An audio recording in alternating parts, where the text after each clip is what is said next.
Gawin kong isang talinghaga itong content na ito para kay Kapitan Dudong Bukol, mga idol. Kung sino madaanan ng video na ito,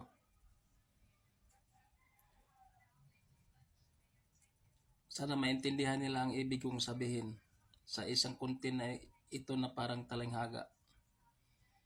Unang-una, mga idol, nakita na yung inuba na pula.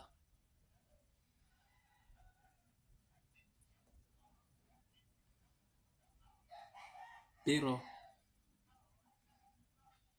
ang nag-imbestiga, mga buhaya, alam nila na ang nakasakay doon sa pula na inuba, isa pala itong dinosaur. Kaya hindi nila basta-basta maimbestigahan. Kasi ang sabi, paprocess pa daw. Kasi alam nila ang nakasakay doon, dinosaur eh. Kaya naghintay pa sila noon kung anong yung dinosaur, kung bubuga ba ng pera or apoy. Kaya ganoon na lang kabagal yung investigasyon, mga idol. Yan totoo. Pero kung yung nakasakay sa pula na inuba, unggoy, tapos yung nag-imbestiga aso, 100% walang kalahating oras, nandoon na yung unggoy sa kulungan, naghihimas-himas na ng rehas.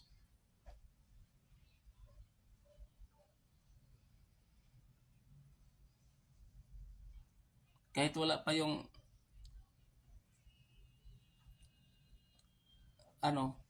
kaso, nandoon na sa kulungan, nakakulong na yung unggoy. Kung unggoy pa yung nakasakay sa inuba.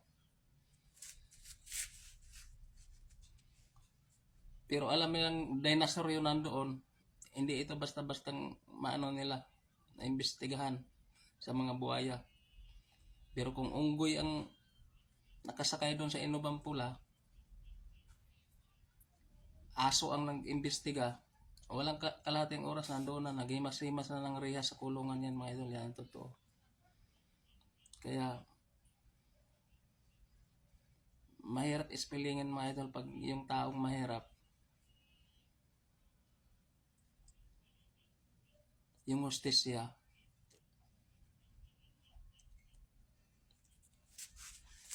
tulog. Pero kung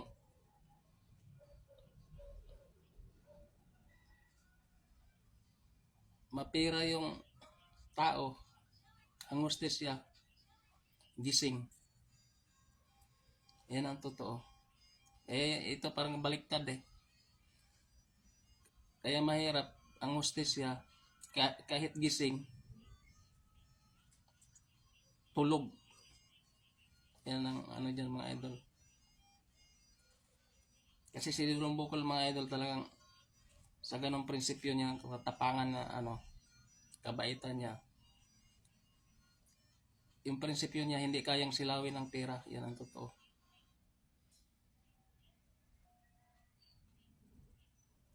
Biro mong ibinigay pa sa asawa niya yung pambili ng anak ng gatas sa anak nila. Ibinigay pa niya sa tao. Pati yung sweldo niya, mga idol. Kaya kung ganun katapang yung tao at kabait, hindi mo kayang silawin ng pera, ang prinsipyo niyan. Sa totoo lang, kayo humanga ako kay Kapitan Dudong Bukol, mga idol. Yan ang totoo. Kaya alam ko na sa 40 plus lang yata yun eh. Matanda pa ako sa kanya, mga idol, pero bilib ako sa kanya, mga idol.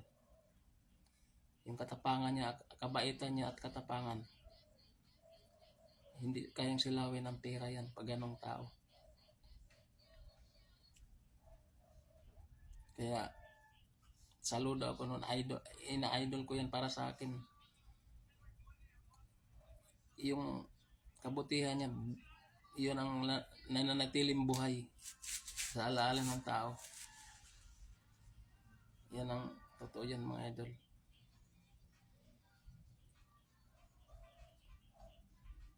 Kaya mahirap talaga pag ang hustisya pag mahirap. Tulog. Yan ang totoo yan mga idol. Yan lang mga idol. Happy watching to all.